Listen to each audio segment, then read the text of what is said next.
మంచిది. దేవుని బిడ్డలకి నా హృదయపూర్వక వందనాలు. ఈ నెలలో ఉన్న వాగ్దానం వాక్యాన్ని మనం కొద్దిసేపు ధ్యానం చేద్దాం. హల్లెలూయా.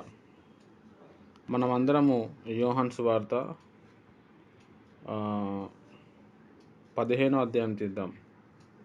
యోహాను సువార్త 15వ అధ్యాయము మొదటి నుంచి ఒక 4 వచనాలు మనం చదువుకుందాం. స్తోత్రం తండ్రి, పరిశుద్ధుడ, అబ్రహాం, ఇస్సాకు, యాకోబుల గొప్ప దేవా, నీకు వందనాలు. సర్వ సృష్టికర్త, నీకే స్తోత్రం. వాక్యంలో వెళ్తున్నాం, మాతో మాట్లాడు. నాకు కనిపించుము, అందరికీ కనిపించుము. నాతో మాట్లాడుము, అందరితో మాట్లాడు. నీ సాక్షిగా మమ్మల్ని నిలబెట్టుము. నీ రాకడలో మమ్మల్ని సిద్ధపరచు.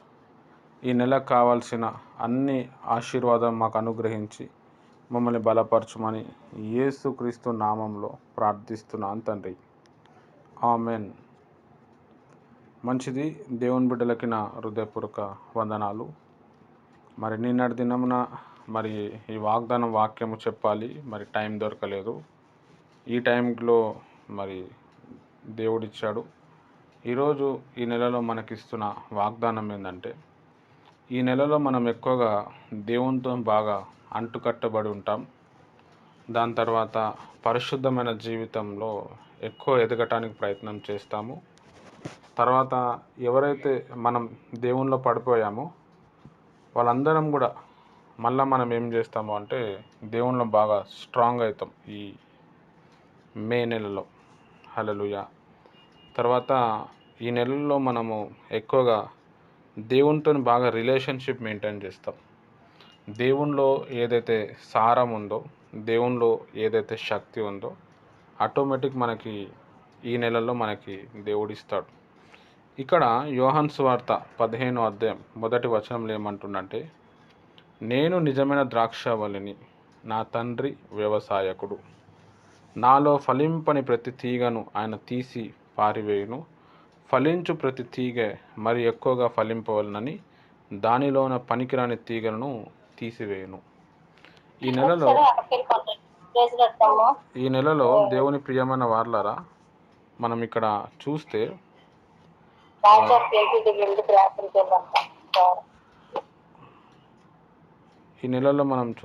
దేవుని ప్రియమైన వారలారా, నాలో ఫలింపని ప్రతి తీగ నేను తీసేస్తాను అంటున్నాడు. హల్లెలూయా. చాలా ఇంపార్టెంట్. ఇంకేమంటుండంటే, మీరు ఫలించాలని చెప్పి ఆ పనికిరాని తీగలను తీసేస్తా అంటున్నాడు. కాబట్టి ఈ నెలలో మనం ఇన్ని నెలలు మనలో ఏదైతే ఫలించలేదో, కొన్ని హ్యాబిట్స్ కావచ్చు, బుద్ధులు కావచ్చు, కొన్ని ఆలోచనలు కావచ్చు, మనం సక్సెస్ అవ్వకుండా, మనం ఇంకా ముందుకు పోకుండా అవన్నీ కూడా మనల్ని ఆపేస్తున్నాయి. దేవుడు ఈ నెలలో అవన్నీ కూడా మొత్తం తీసేస్తాడు అని చెప్పి మనకి ఈ నెల గురించి దేవుడు వాగ్దానం ఇస్తున్నాడు. హల్లెలూయా. చాలా ఇంపార్టెంట్. హల్లెలూయా.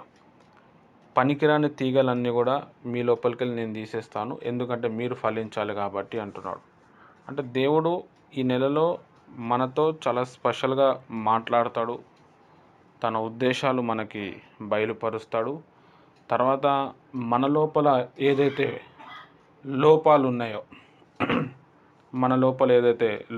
ఉన్నాయో అవన్నీ కూడా సరి చేసుకుంటూ దేవుడు ముందుకు వస్తాడు. 3వ వచనం, నేను మీతో చెప్పిన మాటను బట్టి మీరు ఇప్పుడు పవిత్రులై ఉన్నారు. చాలా ఇంపార్టెంట్. ఈ నెలలో మనము చాలా పవిత్రంగా, పరిశుద్ధంగా మనము జీవిస్తాము. లైఫ్ చాలా ఈజీ అయిపోతుంది ఈ నెల నుంచి. దాని తర్వాత ఎక్కువగా దేవునిలో బలపడటానికి, దేవునిలో బ్రతకటానికి మనం చాలా ఇష్టపడతాం అన్నమాట. దేవుని కోసం ఏదైనా చేయాలి, నాకు దేవుడు ఉంటే చాలు, దేవుని కోసం బతుకుతే చాలు అనే మూమెంట్ లోపల మనం వెళ్ళిపోతాం. దేవుడు అది కోరుకుంటున్నాడు. ఈ నెలలో దేవుడు అది జరిగిస్తాడు. 4వ వచనంలో చెప్తున్నాడు, నా యందు నిలిచి ఉండుడి, మీ యందును నేనును నిలిచి ఉందును. తీగె ద్రాక్షావల్లిలో నిలిచి ఉండుటనే కానీ తనంతట తాను ఎలాగో ఫలింపదో, అలాగే నా యందు నిలిచి ఉంటేనే కానీ మీరును ఫలింపరు. చాలు. మీరు నా లోపల ఉంటేనే ఫలిస్తారు. తీగ మరి వల్లి లోపల ఉంటేనే ఎట్లయితే ఫలిస్తుందో మీరు నాలో ఉంటేనే ఫలిస్తారు అని అంటున్నాడు. ఈ విషయం మనము ప్రాక్టికల్గా ఈ నెలలో తెలుసుకుంటాం.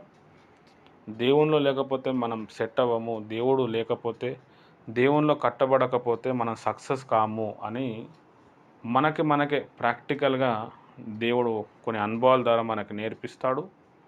తర్వాత ఈ నెలలో మనం ఎక్కువగా ప్రాక్టికల్గా దేవునితో అంటుకట్టబడటం ఉండటం వల్ల మన లైఫ్లో ఏం జరిగింది, నా లైఫ్ ఇట్లా ఉండే, దేవునిలో నేను కట్టబడిన తర్వాత దేవుడు నాకు ఇది ఇచ్చిండు అని చాలా గొప్ప గొప్ప విషయాలు మనం గ్రహిస్తాం.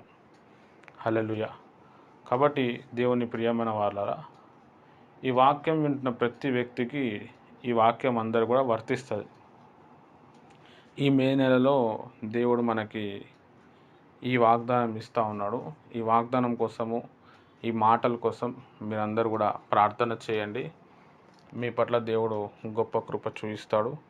నేను కూడా మరి యోహాను సువార్త 15వ అధ్యాయము 1 నుండి 4 వచనాలు మన జీవితంలో నెరవేరాలని నేను ప్రార్థన చేస్తాను. ప్రార్థన చేసుకుందాం. స్తోత్రం తండ్రి, పరిశుద్ధుడా, నీతిమంతుడా, సమాధానపరచు యేసు నీకు స్తోత్రం. వాక్యం ద్వారా మాతో మాట్లాడినావు ప్రభా. ఈ వాక్యం నీళ్ళు కట్టి ఫలించుటకు గొప్ప కృప అనుగ్రహించి నీ సాక్షిగా మమ్మల్ని నిలబెట్టి నీ రాకడలో మమ్మల్ని అందరినీ సిద్ధపరిచి ప్రభా, మీరు ఏదైతే ఉద్దేశంతో ఉన్నారో ఆ ఉద్దేశాలన్నీ నెరవేర్చి మా యందు ఉండి మమ్మల్ని బలపరచు. మాకున్న ఇబ్బందులు, సమస్యలన్నీ మీరు కొట్టివేసి ఆత్మపూర్ణులుగా మార్చమని, ఈ నెలకు వస్తున్న ప్రతి ఒక్క శోధనను కొట్టేయమని యేసుక్రీస్తు నామంలో ప్రార్థిస్తున్నాను తండ్రి. ఆమెన్.